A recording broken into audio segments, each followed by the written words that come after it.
Di video kali ini kita akan membahas 4 info P3K terbaru, yakni berkaitan dengan jawaban resmi Kemdikbud terkait pertama masalah relokasi rekan-rekan P3K khususnya yang P1, kemudian terkait linearitas P1 khususnya yang di tahun 2021, kemudian apakah regulasi TK mengajar SD atau sebaliknya mereka yang P1 SD mengajar TK dibenarkan pada P3K 2022 dan 2023 ini. Maka simak info lengkapnya sesuai dengan jawaban resmi. Dan informasi terakhir adalah update sisa NI P3K di beberapa kanrek. Untuk info lengkapnya ikuti video ini sampai selesai.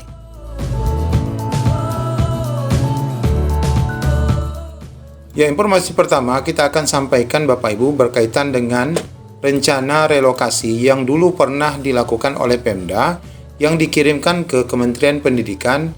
Ini atas dasar usul ataupun izin yang disampaikan oleh Ibu Nunuk Suryani bahwa rekan-rekan yang sebelumnya penempatannya tidak sesuai itu boleh melakukan relokasi, yaitu pemindahan tempat kelulusan P1 bagi rekan-rekan pada seleksi P3K tahun 2022. Ini contoh dari Kepulauan Riau, dan satu lagi kami memiliki contoh yang disampaikan oleh Kabupaten Magetan. Ya, ini untuk tahun 2023 yang lalu terkait relokasi. Nah, di sini kita mendapatkan jawabannya Bapak Ibu, apakah rekan-rekan yang rencana direlokasikan ini ada daftarnya di bawah. Begitu juga yang di Kepri ini ada daftar nama-nama yang direlokasikan sesuai dengan kebutuhan daerah. Ini akan di-ACC oleh Kementerian Pendidikan. Maka kita akan simak informasinya sebentar lagi. Dan Bapak Ibu, di sini kita juga pernah membahasnya sebelumnya berkaitan dengan BTS ya. Apakah kemarin sempat BTS di Kepri itu sampai 2 minggu nggak ada progres apa-apa, masih BTS 700-an itu, apakah itu dikarenakan dengan relokasi yang dilakukan ataupun relokasi yang dimintakan oleh Pemda Kepri kepada Kementerian Pendidikan. Nah, di sini kita juga akan mendapatkan jawaban. Sedangkan yang informasi lainnya berkenaan dengan rekan-rekan yang masih banyak mempertanyakan bagaimana nasib kami yang S1 Bahasa Inggris, katanya mau ditempatkan di SD. Apakah akan direalisasikan? Sebagaimana kita ketahui juga, Bu Nunuk pernah menyampaikan bahwa khusus yang P1 ya, khusus yang P1 yang sudah lulus, kan bahasa Inggris ini tidak ada tidak linear dengan SD. Tetapi dalam mengaplikasikan linearitas untuk tahun 2021 bagi rekan-rekan yang sudah P1, ini nanti akan ditempatkan di SD. Nah, apakah itu dibenarkan? Maka sesuai dengan linearitas yang disampaikan untuk P3K itu dibenarkan. Tetapi di dalam edaran linearitas Serdik itu tidak dibenarkan. Nah, itu Bapak Ibu ya, perlu dipahami ada perbedaan. Nah, demikian juga, lalu apakah yang kemarin P1 PGSD, kan mereka lulus ditempatkan di sekolah TK Bapak Ibu. Nah, ini menggunakan PGSD tetapi lulus P1 di TK. Ya, lulus P1 di TK. Atau sebaliknya, dia lulus PGTK tetapi lulus mengajar P1-nya di SD. Nah, apakah ini akan diakomodir pada seleksi P3K 2022 ini? Mereka akan lolos saja ataupun aman-aman saja?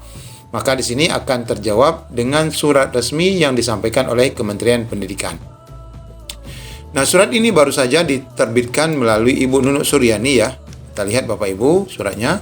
Nah, ini adalah suratnya baru saja kita dapatkan per tanggal 2 Juli 2023, yaitu permohonan penyelesaian permasalahan proses pemberkasan seleksi P3K tahun 2022.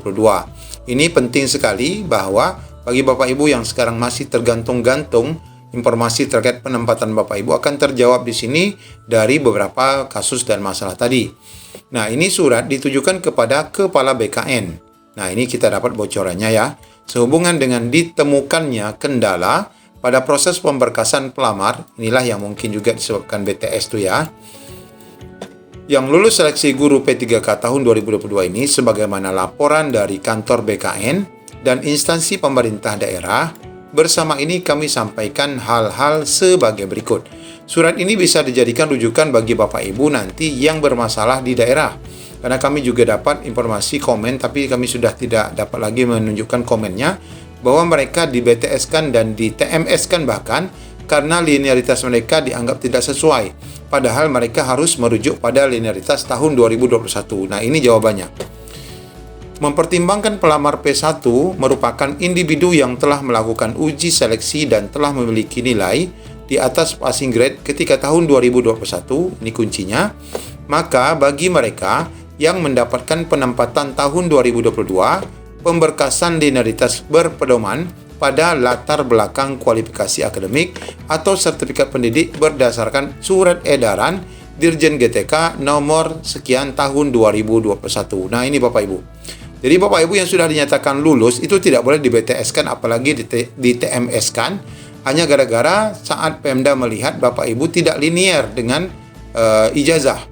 Karena Bapak Ibu sudah ada satu payung hukum ya yang membenarkan Bapak Ibu mengajar ataupun menerima status ASN P3K itu dengan linearitas yang berbeda. Karena memang di tahun 2021 banyak sekali kasus seperti yang pernah kita bahas, geografi bisa mendaftar ke sejarah bisa mendaftar geografi, begitu juga ke psikologi dan sebagainya. Nah, ini terjadi di linearitas tahun 2021 yang linearitas P3K-nya. Nah, ini jawaban dari kementerian bahwa bagi Bapak Ibu yang mengadopsi dan lulus P1 tahun 2021 tetap menggunakan surat edaran ini. Nah, artinya BKN nanti tetap harus meloloskan rekan-rekan semua menjadi ASN. Begitu juga dengan Pemda ya. Kemudian yang kedua, peraturan Mendikbudristek yang mengatur linearitas program studi pendidikan guru PAUD. Nah, ini tadi ya yang ijazah PGSD dan PGTK yang dapat mengajar pada jenjang sekolah dasar serta rumpun pendidikan guru SD dapat mengajar pada jenjang PAUD saat ini dalam proses harmonisasi. Artinya sedang bermasalah ini di BKN sendiri dan di Pemda juga, di BKD. Untuk itu kami harapkan pelamar lulus seleksi guru P3K tahun 2022 yang memiliki kualifikasi pendidikan dan melamar jabatan tersebut agar dapat mengikuti proses pemberkasan sampai dengan pengangkatan tanpa kendala. Nah, ini Bapak Ibu. Artinya Bapak Ibu jangan khawatir. Bapak Ibu tetap diangkat, harus wajib diangkat karena Bapak Ibu adalah payung hukumnya linearitas tahun 2021. Nah, mudah-mudahan saja surat ini akan mewakili Bapak Ibu sendiri nanti saat Bapak Ibu di BTS-kan atau di TMS-kan oleh BKN dan BKD setempat. Alhamdulillah ya, surat ini baik sekali. Nah, namun di poin ketiga ini berkenaan dengan relokasi, menegaskan surat kami sebelumnya kepada instansi daerah terkait relokasi unit penempatan. Kami sampaikan agar pengusulan NIP 3K tetap sesuai dengan formasi penempatan Kemenpan RB. Tidak ada perubahan penempatan. Nah, mungkin ini kemarin ada usulan penempatan yang berubah ataupun relokasi dari BKD sehingga menyebabkan proses di BKN menjadi terhambat. Makanya ada BTS mungkin ya kemarin. Nah, sekarang disebutkan perubahan lokasi atau relokasi itu nanti unit penempatan selanjutnya dapat dilakukan setelah diangkat menjadi ASN dengan persetujuan dari Kemenpan RB. Nah, artinya Bapak Ibu, kalaupun nanti di daerah diperlukan relokasi dan mutasi, meskipun aturan untuk P3K tidak ada mutasi, tetapi nanti kalau memang diperlukan mutasi oleh daerah, harus dilakukan kembali, namun setelah Bapak Ibu menerima NIP dengan NIP yang memang sesuai dengan keputusan awal, tidak boleh direlokasikan dulu. Nah, setelah Bapak Ibu resmi diangkat menjadi P3K sesuai hasil keputusan pengumuman kemarin, maka jika perlu dilakukan relokasi, maka harus diajukan surat baru dan harus disetujui oleh Kemenpan RB dulu, baru Bapak Ibu bisa dimutasi atau direlokasi ke tempat yang baru. Nah, ini dari 3 poin ini nampaknya yang ketiga ini yang sedikit mengecewakan. Kalau yang satu ini menguntungkan bagi rekan-rekan semua terkait linearitas, yang kedua juga menguntungkan. Namun yang ketiga, Bapak Ibu harus bersabar bahwa permohonan untuk melakukan relokasi seperti yang diizinkan awalnya oleh Kementerian Pendidikan sendiri, namun akhirnya dibantah dan dibatalkan juga oleh Kementerian sendiri bahwa relokasi belum dapat dilakukan pada saat ini untuk rekan-rekan pada penempatan tahun 2022 yang lulus kemarin. Demikian Bapak Ibu informasi resmi yang dapat kami sampaikan berdasarkan surat yang baru saja kita peroleh dari bocoran surat ke BKN oleh Kementerian Pendidikan. Demikian informasi yang dapat kami sampaikan. Assalamualaikum warahmatullahi wabarakatuh.